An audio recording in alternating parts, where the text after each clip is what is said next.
Hey guys, my name is Elijah, and in this tutorial I will show you how to link to another sheet in Google Sheets. Select the cell where you want to insert the link, click on Insert, and then simply select the link or press Command K on your keyboard to insert a link. Now type the text that you want to be hidden behind to, and so for my case it will be the link to another sheet. Now here you have to search or paste a link, so or you can sheets and named pages, or you can select the sheet.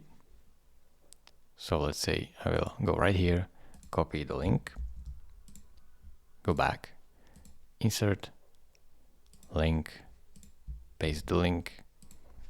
Now change the text, link to another sheet, press apply. Now as you can see, link to another sheet is right here, and I can click on it and it will take me here. It is really simple. Thank you very much for watching. If this video was helpful to you, consider subscribing and liking this video, and I will see you in the next tutorial. Bye bye.